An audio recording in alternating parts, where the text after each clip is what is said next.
Hi, I'm Dee May Series, one of the Becker County Master Gardeners. Today I'd like to talk to you about how to put your landscape to bed for the winter. The first thing we want to talk about is your lawn. Continue to water it if you don't have adequate moisture right up until it freezes. The fall is a great time to put down broadleaf herbicide because at this point in time the weeds, as well as all of the other plants around, are putting most of their energy down into the roots because that's the part that has to live through the winter, where the top part dies. If you wait until the plants are dormant, then it's too late to do the broadleaf application, and then your next best shot would be in the spring. Another thing with the lawn is you can see that the leaves have begun to fall, and it's a good time to chop up those leaves and mulch them down into the ground. This coverage is not bad. This is adequate. You could mulch these in. If you have too many leaves to mulch in, then your next best thing to do would be to chop them up, bag them up, and then put them on your other garden areas.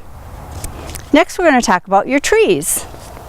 Along with your lawn, you want to make sure that your trees stay well hydrated up until the freeze.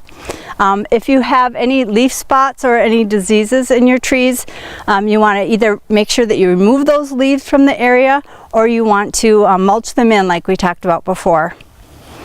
You want to protect your trees, especially young trees, from sun scald using some sort of a white wrap, only in the winter. Another thing you can do in the winter is to add more mulch underneath your tree. You can go, after the freeze, you can go up to like 6 inches, but you don't want to leave that on all year round because of critters and smothering the tree, as we mentioned before. You also might want to protect your trees from critter damage. Mice will chew on trees, especially around the bottom, so if you protect them, if you have mice damage, you want to go sink your wrap a couple of inches into the soil. If rabbits are your issue, you want to make sure that the tree is protected up until about 2 feet from where you think the snow might be, which is kind of a trick. And if you have deer, you want to for sure protect the whole tree.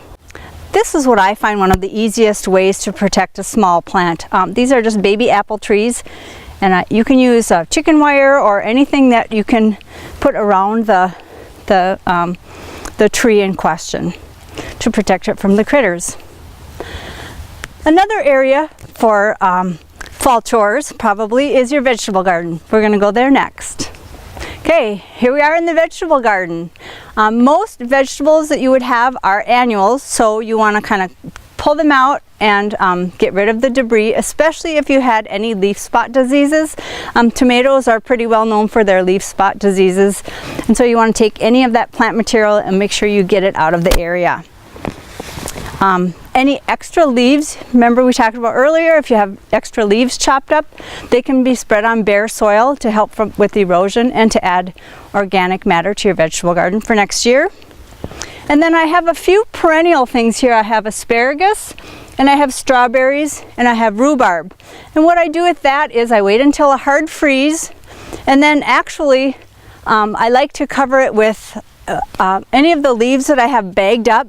I throw those on to like 4 inches of leaves in a bag, and I throw the whole bag on there to cover it for the winter.